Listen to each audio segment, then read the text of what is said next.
Hi everyone, my name is Brittany. If you're new here, welcome to my channel. Today we are going to be going through my 10 before the end. I am so excited to jump into all the books that a bunch of these series that I'm in the middle of that I know that I love, and I am just so excited to continue these series because I know I'm just going to be obsessed with them. I also have a couple standalones that I'm wanting to read, but I'm going to be prioritizing the series that I'm in the middle of. So the first is a standalone. It's a love letter to whiskey. I have been having this on my TBR like all year, so I really do need to read this before the end of the year because it's just embarrassing. But I've been just wanting to read this really badly. It's a toxic romance, but it's a standalone toxic romance. So I heard great things about it, and it's a 5-star prediction of mine, but I definitely need to read this. It's on Kindle Unlimited too, so yeah, I want to get through this before the end of the year. Next is also, I believe, a standalone. It's The Love Hypothesis by Ali Hazelwood. I am super excited to read this, especially since it's becoming a movie, but it's a professor-student romance. And I've become a fan of Ali Hazelwood this year. I read Bride and Problematic Summer Romance. I enjoyed both of those, and I know that this book is a major favorite of those who are Ali Hazelwood fans, so I'm excited to read this. I believe it's Grumpy Sunshine too, so I really enjoyed that trope. Yours Truly by Abby Jimenez. I have read all the rest of the books in this interconnected standalone series. I read Part of Your World, Just for the Summer, and they were just super sweet stories, and I enjoyed them. I think that there's only 3 in this series. Now I'm like second guessing if there's 4, but this is Yours Truly. It's the second in the interconnected standalone series. I don't really know anything about this book. Let's see. It says, Dr. Brianna Ortiz's life is seriously flatlining. Her divorce is just about finalized. Her brother's running out of time to find a kidney donor, and that promotion she wants, that's probably going to be to the new man doctor who's already registering 87 on Brianna's pain in my ass scale. But just when all systems are set to hate, Dr. Jacob Maddox completely flips the game by sending Brianna a letter. And it's a really good letter, like the kind that proves that Jacob isn't actually Satan. Worse, he might be this fantastically funny and subversively likable guy who's terrible at first impressions. Because suddenly he and Bri are exchanging letters, sharing lunch dates in her stall closet, and discussing the merits of freakishly tiny horses. But when Jacob decides to give Brianna the best gift imaginable, a kidney for her brother, she wonders just how she can resist this quietly sexy new doctor, especially when he calls in a favor she can't refuse. Okay, so it's a romance between her and a doctor, which she is a doctor.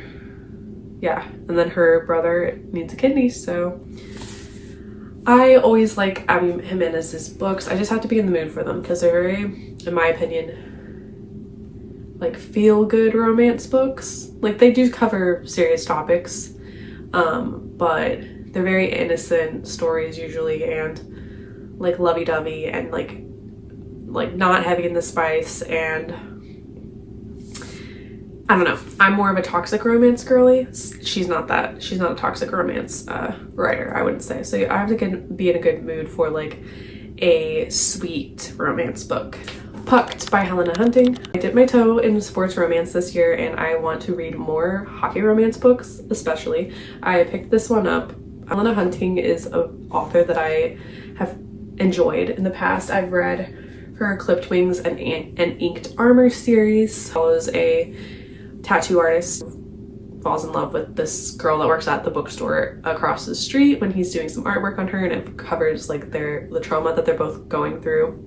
And it's a very angsty romance book with like kind of like a tough exterior bad boy tattoo artist. I really enjoyed it. I'm excited to try her book. The only thing is her books are spicy, so I'm not sure. I'm kind of trying to, I don't mind a little bit of spice, but I don't like books that just have over the top spiciness, so I'm a little bit worried that this might be like that. But it's a hockey romance, and basically like a playboy hockey player that I think has a one-night stand with somebody, and it's about their romance, so I am excited to check that out.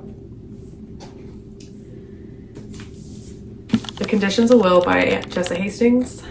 I love Jessa Hastings books.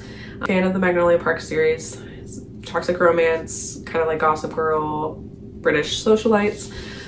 I just love her style of writing. It's so beautiful that she describes feelings and just her descriptions are just so poetic. So I'm excited to read this book. All I know about it is basically that I think she's going to, like, her brother's coming home from rehab or something, and I think she falls in love with like his sponsor or something like that. But anything by Jessa Hastings, I usually enjoy it. And I read Time of Your Life that came out in July, and that one was really good too. And I loved toxic romances, and she wrote Magnolia Parks, which is a toxic romance. I'm not sure how toxic this book is. I think this might be a little less toxic than her other books like Time of Your Life and Magnolia Parks, but her writing is just so beautiful and I'm excited to read it. She's a very good romance writer. Addicted, I already read the first book. I just want to continue this series. The second one's called Ricochet, but I don't have a physical copy of it. I think that it's on Kindle Unlimited, so I'm going to probably read it on my Kindle. Follows Lily and Lo. Lo is a alcoholic and Lily is a sex addict, and they were basically fake dating to kind of keep their families off their back and out of their business. They live together, but they're also best friends, and it just follows their romance. It's good. I'm excited to see what happens in the rest of the books. There's a lot of books in this series, and it's similarly like a toxic romance with good found family. I'm excited to read the next book. I already read Keeping 13. I'm just holding this up because I don't have a copy of Saving 6 and Redeeming 6, but both Saving 6 and Redeeming 6 are on my 10 before the end. I'm reading Saving 6 right now, and I am loving it. I'm eating it up. I like it more than Keeping 13 and Biting 13. I just love Joey Lynch and Boy's relationship. It's so sweet, and it just is such a good representation of addiction and what it's like to be in love with somebody who has an addiction. And I just love their banter and their relationship. It's just like such a good slow burn. Really enjoy it. So I'm going to read Saving 6 and Redeeming 6 before the end of the year, and those are like my top 10 before the end for sure. Move by Liz Tumford. I'm also reading that right now.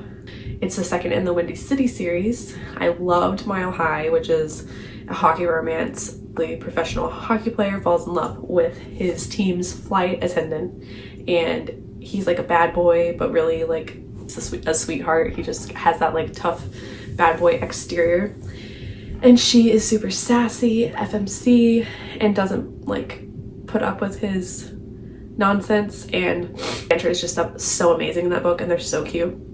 But the second book, The Right Move, actually follows the FMC's in Mile High's brother, who is a professional basketball player, and it also has the FMC in Mile High's friend who she met, who was a flight attendant with her. And in the second book, it's basically her trying to convince her brother, her basketball player brother, to let Indy, who is her friend, who is a flight attendant for the hockey team, move in with him because she needs a place to stay. Like, her boyfriend cheated on her, and she just needs a place to stay, and so she's like trying to convince him to let her move in since he's always traveling and on the road with his basketball team and everything. And so she's going to convince him to let Indy move in with him, and I think it's going to be like a romance between them. Fun to read books about professional like sports players because they're in the spotlight, and like that's just something that's unique to me because I don't really, obviously I'm not famous, so I'm not in the spotlight, and it's just kind of fun to read about someone that is famous and like what they go through with the tabloids and all of that. I enjoy that. Like, and that's how The Time of Your Life by Jessa Hastings was also. Like, both of the main characters in that book are famous. Like, one of them is a supermodel, and then the man is a rock star. And so it's just fun to follow people that are famous because that's like a completely different type of life than I live. It's like not the real world. It's fun to read about that. So similarly, it'll be fun to read about a very famous NBA player. I want to read the newest release by Freida McFadden, The Intruder. I love Freida McFadden books. I have yet to really find a book that I didn't like. I've recently read The Surrogate Mother. That is like in my top Freida McFadden books next to The Housemaid. I really enjoyed that book. So I've heard mixed things about The Intruder. I've heard some people love it, and I've also heard some people were like, it's the worst ever. So we'll see what I think of it, but I'm excited to read another of her books. So, and that was my 10 before the end. Know in the comments what books you were trying to get through before the end of the year, and if you've read any of these books and what you thought of them, and I will see you in the next one.